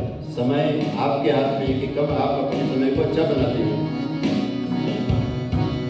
इस पावन बेला में मिलकर बोलिए, इस पावन बेला में मिलकर, इस पावन बेला में मिलकर हम यही प्रार्थना करते, हम यही प्रार्थना करते, भव सागर पार उतरने को भगवान हमें सद्बुद्धि दो। हम तेरे उपासक मांग रहे, भगवान हमें सद्बुद्धि दो। हे सविता मीला प्रज्ञा दो, भगवान हमें सद्बुद्धि दो, भगवान हमें सद्बुद्धि दो। बोलिए सच्चिदानंद भगवान की जय। इसलिए चिंता को मामूली मत मानिए। आपने देखा है अच्छी से अच्छी लकड़ी में भी अगर घुन लग जाए तो बाहर से देखते समय तो ऐसा लगता है कि चौखट बिल्कुल ठीक है, लेकिन पता ये चला कि इसमें तो घुन लग चुकी है और अंदर से ये खोखली हो गई। तो आदमी धनी है, आदमी सुंदर है, आदमी का नाम है, लेकिन आदमी के अंदर चिंता की आग जल रही है और उस चिंता में वो जला जा रहा है। इसलिए संतों ने कहा चिंता से बचने का एक ही तरीका है कि आप चिंतन को अपनाइए। कथा हमें चिंतन करना सिखाती, मनन करना सिखाती। कथा में हमें वो शिव जी की दिव्य दृष्टि, तीसरी आंख मिलती है, जिससे हम ज्ञान के चक्षु से देख सकते हैं कि वास्तव में ये संसार वैसा नहीं है जैसा दिखाई देता है। ये संसार कुछ और है जो कि अंदर से है,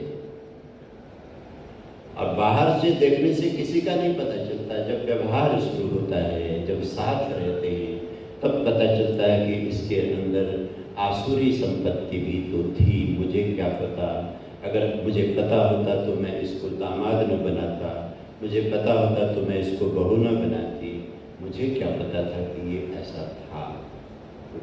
तो पता नहीं लगेगा। सृष्टि भगवान ने बहुत रहस्यमयी बनाई हुई है। आप चिंतन करेंगे तो चिंतन और साथ साथ में भजन। आपको पता है कि जब भगवान का हम हाथ पकड़ते हैं ना, तो भगवान हमें बचाते हैं। गलत जगह में जाने से बचाते हैं, गलत लोगों से जुड़ने से बचाते हैं। हमारे एक महाराज जी हुआ करते थे, कहते थे कभी भी रिश्ता करने जाओ तो पहले घर में यज्ञ हवन जप तप करके एक माला गायत्री जप करके ही जाना, ताकि कहीं गलत जगह में तुम हाँ न करो। क्योंकि एक बार तुमने किसी गलत परिवार में, गलत रिश्ते में हाँ भर दी तो जिंदगी भर के लिए बड़ी भारी समस्या बन सकती है। क्योंकि सद्बुद्धि का खेल, भगवान हमें सद्बुद्धि दो। जीवन में जहाँ जहाँ भी आपको लाभ हुआ है वो आपकी वजह से नहीं, वो ठाकुर जी की वजह से, वो भगवान जी की वजह से। उन्होंने आपको सद्बुद्धि दी, इसलिए आपने सही निर्णय किया। हमारे अशोक भल्ला साहब प्रकट हो गए हैं। ये मुझे कहा करते हैं कि लोगों को मंदिर में आने के लिए किसी को इधर से आना पड़ता है, किसी को उधर से आना पड़ता है। मेरा तो घर बिल्कुल सामने है, मैं घर से देखता हूँ तो मंदिर मुझे दिखाई देता है। एक बार ताली बजाइए। आपने लिया या किसी ने भी लिया, सचमुच वो बुद्धि कितनी अच्छी थी जिसमें ये तय किया गया कि यहाँ हम घर लें कि मंदिर ना भी जा पाए तो कम से कम हमें प्रभु का द्वार दूर से दिखे, कीर्तन हमें सुनाई दे, अपना स्थान हमें दिखे, अच्छी जगह। तो इसलिए कहा कि देखो चिंता, अपनी चिंता को छोड़कर भगवान का चिंतन शुरू कीजिए। और ये मंत्र, ये श्लोक, ये भजन हमें चिंतन की तरफ ले जाते हैं। और प्रलयांताम उपासता 11वें श्लोक में कहा, अगर आपने जीवन में भक्ति नहीं की, चिंतन मनन नहीं किया, स्वाध्याय नहीं किया, तो क्या आप आराम से रहोगे? नहीं, ये चिंता आपको आराम से रहने नहीं देगी। प्रलयांताम, मौत के उस आखिरी श्वास तक ये चिंता आपको तड़पाती हुई रहेगी। अब ये वाले सेठ जी भी नारायण के नहीं थे, तो मुझे एकदम कथा ध्यान में आई, चिंता की बात ध्यान में आई। नारायण में तो सारे अच्छे अच्छे सेठ जी होने चाहिए, क्योंकि ये तो भगवान नारायण जी के नाम की नगरी। पुराने समय की बात है, कहते हैं कि एक सेठ जी के 4 बेटे थे। सेठ जी ने सोचा कि भगवान ने किसी किसी को तो एक भी बेटा नहीं मिला, हमें तो 4-4 बेटे दिए, इन सबको तैयार करना है। आज हमारे पास एक दुकान है, कल को ये बड़े हो जाएंगे, 4-5 दुकानें हमें चाहिए। तो कहते सेठ जी ने बहुत मेहनत की, बहुत मेहनत, इतनी मेहनत की, कम खर्चा किया। कुछ लोगों को देख करके दया आती है। हमारे दीक्षित जी भी बात कर रहे थे कल, जब हम रास्ते में जा रहे थे, कहते हैं आचार्य जी, मैंने कथा में यही सुना है कि धन की तो 3 ही गतियां हैं। कितनी गतियां हैं? 3 गतियां। दानम, भोगः, नाशश्च, तीसरो गतयः वित्तस्य भवन्ति। सबसे उत्तम गति है कि उसका हम कहीं दान करें, सबसे उत्तम गति। कल हमारी बहनों ने कथा के लिए कुछ दान इकट्ठा किया, उनके लिए ताली बजाइए। कार्यालय में आप लोग रसीद बना रहे थे, कथा के लिए दान लाना, दान देना बहुत अच्छी बात। उत्तम गति हो गई उस धन की, जिसने भी ये धन लगाया। और मध्यम गति क्या है? भोग, अपना अच्छा मकान बना लो, अच्छी गाड़ी खरीद लो, शादी कर लो, देश विदेश घूमो, अपने ऊपर लगाओ। लेकिन कुछ अभागे इस दुनिया में ऐसे हैं, उत्तम गति तो धन की तो वो करते ही नहीं, कंजूस बहुत है। कहते हैं ना, एक भिखारी, आजकल तो दिल्ली में असली भिखारी भी नहीं मिलते। ये जो ना आप ज्यादा भीख दे करके दिल्ली को बर्बाद कर रहे हो, नहीं, जो पैसा आपने देना है गुल्लक में डालो, मंदिर में लाओ, गौशाला में दो, जगह जगह पैसे गली में बांट करके आप दिल्ली को खराब कर रहे हो। कल हमारी देवी जी ने आपका अमृत जैसा प्रसाद, एक भिखारी आकर के शीशे में पहुंचने लगा तो उन्होंने सोचा जरूर प्रसाद दे दें। प्रसाद उठा के फेंकने लगा कि नहीं, प्रसाद थोड़ी चाहिए, मुझे तो पैसा चाहिए।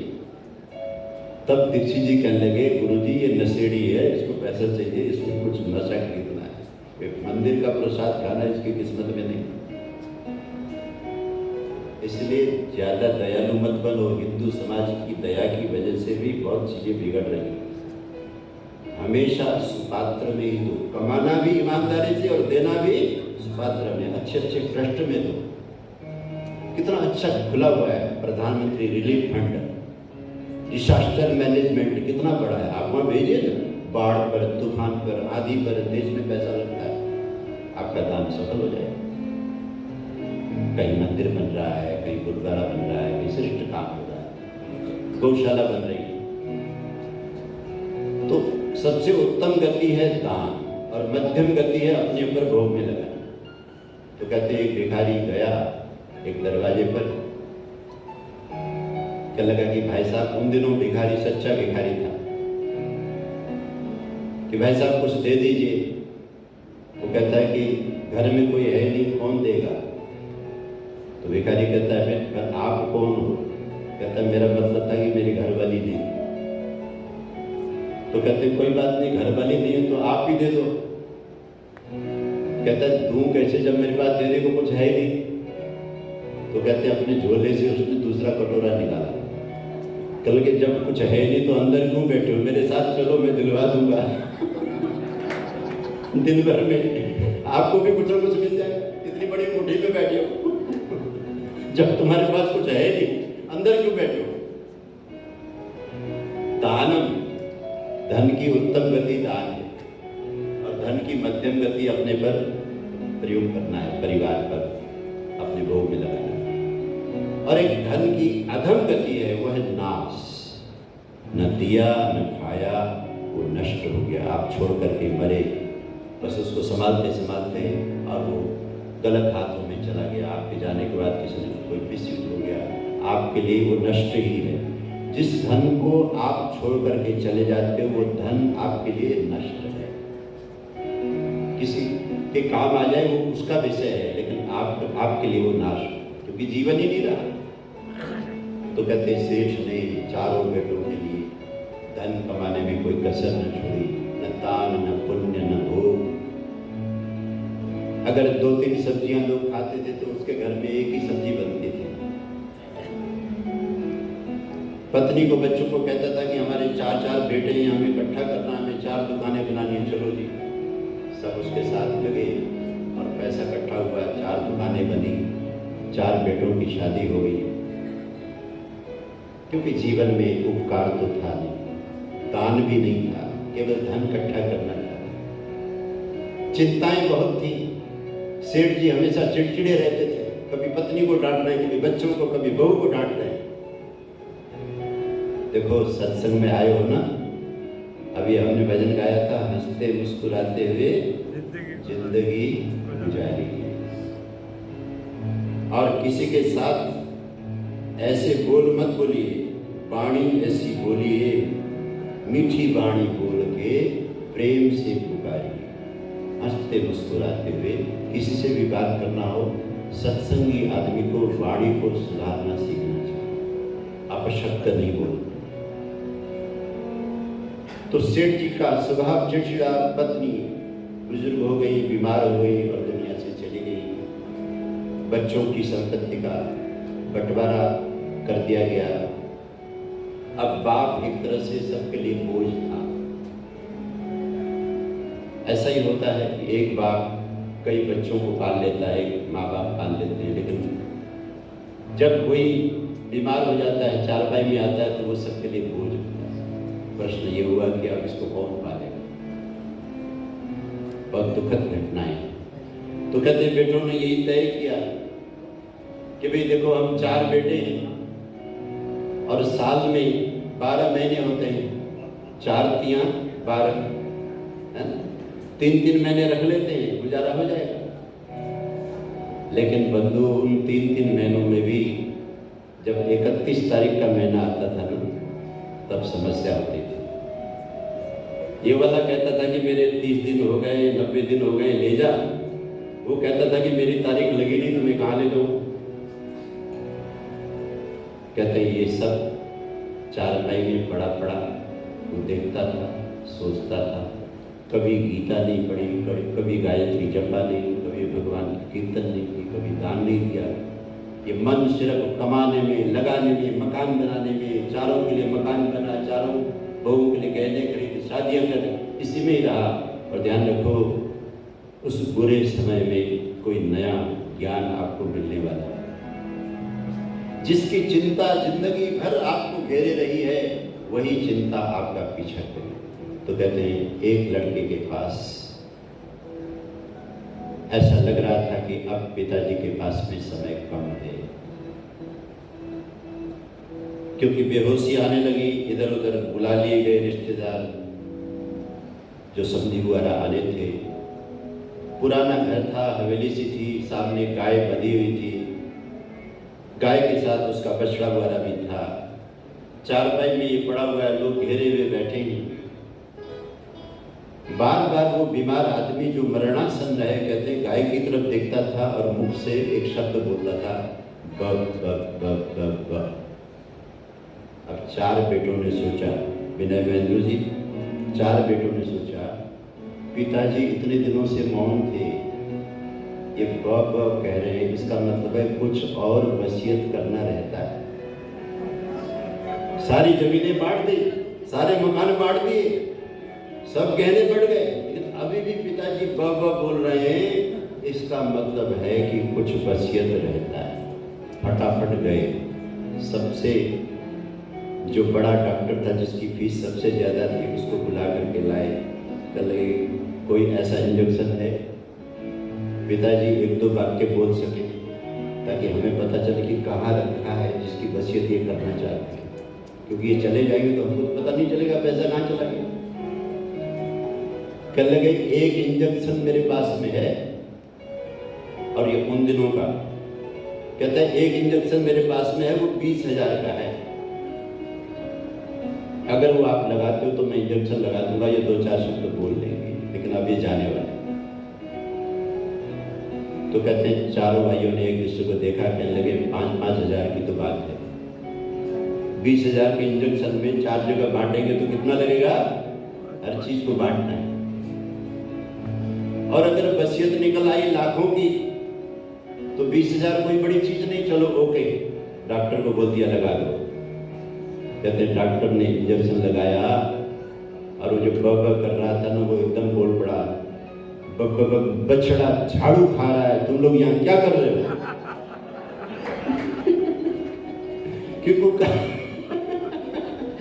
वो गाय को देख रहा था, इतना जोर से बोला कि उसके प्राण निकल गए। बोले सच्चिदानंद भगवान की। जिस व्यक्ति ने जीवन में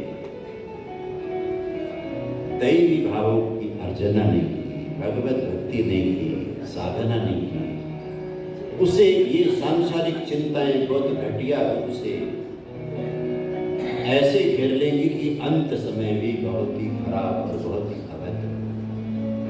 इसलिए कहा चिंता अपरमेयां च प्रलयांतां उपाश्रिता कामोपभोग कर्मा एतावत् निश्चिता। अब देखो हमारे यहाँ की संस्कृति, विवेकानंद जी महाराज ने जो बात कही थी विदेश में जाके यूरोपियन लोगों से, एटलीस्ट कम से कम में हम कैसे अपना गुजारा करें और ज़्यादा से हम कैसे सोसाइटी की सेवा करें। हमारे भारतीय समाज में आश्रम व्यवस्था है, ये एक तरह से वासना को नियंत्रण करने की व्यवस्था भी है। एक पत्नी व्रत, एक पुरुष एक पत्नी के साथ पाणी ग्रहण कर ले और अपनी जो लौकिक इच्छाएं हैं उनका नियमन करे, मर्यादा पूर्वक जीवन जिए, ये जीवन के लिए अत्यंत जरूरी है। और आज मुझे नहीं पता इस भारत में इस तरह की जो विचारधारा है, जिस विचारधारा का प्रचार करते करते हमारे महापुरुष विदेशों तक जाकर के वहाँ के लोगों तक को जगा चुके, लेकिन यहीं के लोगों की विचारधाराएं अगर अपने आदर्श को छोड़ने लगी तो कितनी बुरी बात हो जाएगी। विवाह काम को बढ़ाने के लिए नहीं, काम को धर्म में लाने के लिए, धर्म अर्थ काम। विवाह के माध्यम से नर नारी सृजना करें, सुंदर बेटे बेटियों को जमीन में खड़ा करें, समाज के लिए भविष्य प्रदान करें, कुल और वंश के लिए योग्य संतान दें। मुझे बहुत अच्छा लगता है जब एक बार वो बोल रहे थे, कहते हैं तुम आज अगर रामदेव को देखते हो तो उसके पीछे कामदेव ही तो है। अगर मेरे माता पिता की गृहस्थी न होती तो रामदेव कहाँ से पैदा होता। इसलिए जो धर्म पूर्वक जो गृहस्थ आश्रम है ये शास्त्र विहित है, और इसी शास्त्र विहित मर्यादा को ही कानून के रूप में सृष्टि में समाज में स्थापित किया जाना चाहिए, जिससे नर की रक्षा नारी करती है और नारी की रक्षा नर करता है, और उन सुरक्षित लोगों के माध्यम से समाज में बहुत अच्छी सृष्टि का प्रणयन होता है। इसलिए हमारे यहाँ देखो हम लोग कंजके पूछते हैं। मुझे तो चौकी वाला हॉल भी आप दिखा रहे थे, आपने अपने मंदिर में चौकी कराने में, तो माता का मंदिर है। हम मातृशक्ति, मुझे बहुत अच्छा लगा जब मैं एक चैनल में शायद देख रहा था, हमारा जो वैष्णो देवी मंदिर है कटरा में, वहाँ जब आप जाते हो शाम की आरती जब श्रद्धा चैनल में आती है, नित्य प्रति कन्या पूजन वहाँ भी होता है। कन्याओं को बिठा करके उनका पूजन होता है। हमारी संस्कृति कितनी अच्छी है। ये जो बिटिया रानी है ना, ये बिटिया रानी में जो जगत जननी साक्षात लक्ष्मी है, परमात्मा की जो अर्धांगिनी है, उनका अंश आया हुआ है। और ये अगर अच्छी तरह से इस घर में पलेंगी बढ़ेंगी तो इनसे हमारे 2 परिवार खुशहाल हो जाएंगे। बेटा तो सिर्फ एक परिवार को उजाला करता है। तुलसीदास जी महाराज ने एक जगह लिखा, जीह देहरी द्वार, कहते ना दीपक जला करके अंदर रखोगे ना, केवल अंदर उजाला होता है। उस दीपक को बाहर रखोगे, केवल बाहर उजाला होता है। और दहलीज पर रख दो, भीतर भी उजाला, बाहर भी उजाला। तो एक अच्छी कन्या अपने मैके को भी प्रकाशित करती है और अपने ससुराल को भी प्रकाशित करती है। तो भाई ने पूछा, बहन के पैर क्यों धो रहे हो, बहन को टीका क्यों लगा रहे हो, इसकी पूजा क्यों कर रहे हो? बेटा, इसके ऊपर सृष्टि की बहुत बड़ी जिम्मेदारी है, इसने बहुत कर्तव्य निभाने, इसने जननी का शरीर प्राप्त किया हुआ है, इसके माध्यम से इस सृष्टि को भविष्य की प्राप्ति होनी है। इस वजह से हम उस परम सत्ता को इसके अंदर बिठाते हुए इसे संस्कारित कर रहे हैं कि बेटा, तुमने अपना जीवन भी ऐसा जीना है जिससे तुम्हारे जीवन में कोई धब्बा न हो, कोई दाग न हो। जब तुम ससुराल में जाओ तो ससुराल को लगे कि हमारे घर में सूर्योदय हो गया। अथर्ववेद में तो पूरा का पूरा 14वां कांड अथर्ववेद का उस कन्या के लिए है जो विवाहित होकर ससुराल में जाकर उजाला करती है। 4 बेटों से भी घर में उतना उजाला नहीं होता जो एक अच्छी बहू से उजाला होता है। इसलिए अथर्ववेद ने उसको सूर्या कहा गया। मानो ये विवाहित होकर के अब इस कुल को प्रकाशित करने के लिए आ गई। तो कहते हैं ये जो पापी लोग हैं, ये जो अधार्मिक लोग हैं, समाज की इस व्यवस्था को छिन्न भिन्न कर देते हैं। ये चरित्रहीनता का इस तरह का दृश्य समाज में खड़ा करते हैं कि किसी के घर की बेटी सुरक्षित नहीं रहती, कहीं बेटा सुरक्षित नहीं रहता। आज अगर ये जो मानव समाज संकट में है तो मेरे बंधु, पैसे की कमी से नहीं, मेडिसिन की कमी से भी नहीं, व्यवस्था की कमी है, चरित्र की कमी है, कैरेक्टर की कमी है। अगर ये कैरेक्टर व्यक्ति का सुधर जाए तो ये सारी की सारी पृथ्वी स्वर्ग बन सकती है। इतने साधन इस पृथ्वी में हमारे पास में आ चुके हैं। तो कहते हैं कामो भोग परमा एतावत निश्चिता। भगवान राम की गृहस्थी को देखो, प्रणाम करो भगवती सीता जी को, राम जी को, कैसा अद्भुत जीवन जिए, परम तपस्या का जीवन जिया। विवाहित होकर के घर के परिस्थिति के कारण से वनवास हो गया और पृथ्वी के सर्वोत्तम सुंदर नर हैं और सुंदरतमा दिव्या देवी सीता है, लेकिन दोनों ने अपने वासना को, अपने काम को नियंत्रित किया और उनको पता है कि ये हमारा तपस्या का काल चल रहा है और इस वनवास के काल में जितने भी काम हमारे होने, उन सब कामों को करने के लिए हमें अपना संयम पूर्वक जीवन जीना है। आई थी ना शूर्पणखा, आई थी कहाँ आई थी जी? चित्रकूट में तो नहीं आई थी, कहीं नासिक में आई थी। शूर्पणखा आई थी शादी का प्रस्ताव लेकर, राम जी के पास में आई थी।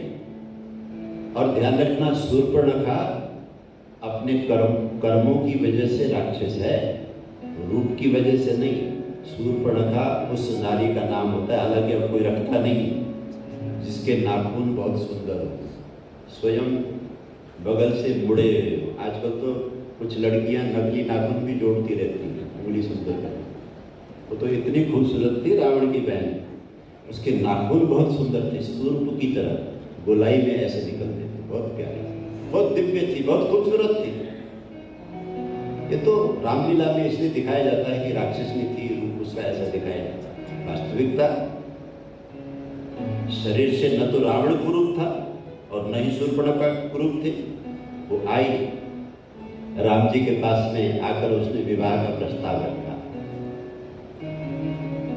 और राम जी कहते हैं, देखो शूर्पणखा, तुम्हारा प्रस्ताव तो बहुत अच्छा है, लेकिन हम तो ऑलरेडी बुक हैं। देखो हमारी देवी जी बैठी है बगल में, मजाक किया, हमारे भैया जी खाली हैं, आप उनसे बात कर सकते हैं। तो कथाकार कहते हैं शूर्पणखा ने कहा कि सिर्फ एक ही तो शादी हुई है ना आपकी, आपके पिता ने तो 3 कर रखी है, तो आप दो तो कर लो, इसमें क्या है। तो राम जी ने फिर मजाक किया, है देवी ये जो एक से अधिक हो गई तभी तो घर की समस्या पैदा हो गई, तभी तो हमको वन में आना पड़ा। वेद में तो एक ही विवाह का विधान है, एक पत्नी व्रत का विधान है, वैदिक विधान जो हिंदू संस्कृति पूरे विश्व को देना चाहती है कि एक पुरुष एक नारी के साथ आबद्ध होने का। और डाइवोर्स जैसा शब्द तो हमारे शास्त्रों में है, जो भी मिला हमारे कर्मों से मिला, जो भी मिली हमारे कर्मों से मिली। और विवाह की वेदिक में तो वेद के मंत्र है कि हे देवी तुम जैसी भी हो, मैं ये मान लेता हूं कि भगवान ने तुम्हें मेरे लिए ही बनाया है, इसलिए मैं कभी भी तुम्हें अपने दिल से अपने प्रेम से अलग नहीं करूंगा, ऐसी प्रतिज्ञाएं वो करता है। और यहाँ आज मनुष्य ने अपनी संस्कृति को, कल्चर को छोड़कर आसुरी विचारधारा को अपना करके कामम आश्रित दुष्कुरम दंभ मान मदान्विता, दंभ से, मान से, मोह से, असत ग्राहन अपने आग्रहों को बना करके अपने मन को बिगाड़ता है। तो कहते हैं इससे व्यक्ति का पतन होता है। जहाँ से मैंने आज की कथा सुनी, बाजार का वो व्यापारी जिसने माल तो महंगा खरीदा है लेकिन बेच सस्ता रहा है, उसकी दुकान कितने दिन चलेगी, वो खत्म हो जाएगी। मनुष्य का चोला मिला तो न जाने कितने पुण्यों से मिला है, और इस मिले हुए चोले में और गिने चुने ही दिन है, बहुत ज्यादा दिन नहीं है। बहुत ज्यादा चिंता करने की भी कोई जरूरत नहीं। चिंता केवल इस बात का कीजिए कि हमारी जो अंदर की संपत्ति, बाहर की संपत्ति तो हमारे कर्मों से जो भी ठाकुर जी ने हमको दिया है उसे में हमको गुजारा करना है और पुरुषार्थ भी करना है। लेकिन ये जो आसुरी संपत्ति है, कहीं इसमें वृद्धि तो नहीं हो रही, वासना में वृद्धि तो नहीं हो रही, लोभ में वृद्धि तो नहीं हो रही, असत्य में वृद्धि तो नहीं हो रही, नास्तिकता तो नहीं बढ़ रही, कहीं हम अपने आचरण से जगत के अहित में तो नहीं लगे हुए हैं, और हमारी चिंताओं ने कहीं हमको अंदर से खोखला करना तो नहीं शुरू किया है। तो आइए संकीर्तन से चिंताओं से दूर ले जाने वाले कृष्ण की महिमा गुनगुनाते हैं कि गोविंद के साथ रहो और जो भी आपको जीवन मिला है उस जीवन का आनंद लेना सीखो और तृप्ति का जीवन जियो। क्योंकि कल कथा में सुनेंगे वो जो कटोरी भर नहीं रही ना, उसका एक कारण है। और कृष्ण कहते हैं मेरे जीवन के कष्ट को तुम देखो ना, मैं तो पैदा ही जेल में हुआ और तुम मेरे सामने आके छोटी छोटी बात के लिए रोने लगते हो। जीवन के कष्टों से डरो नहीं। और अर्जुन को भी वो तैयार करते हैं, देखिए गोविंद गोविंद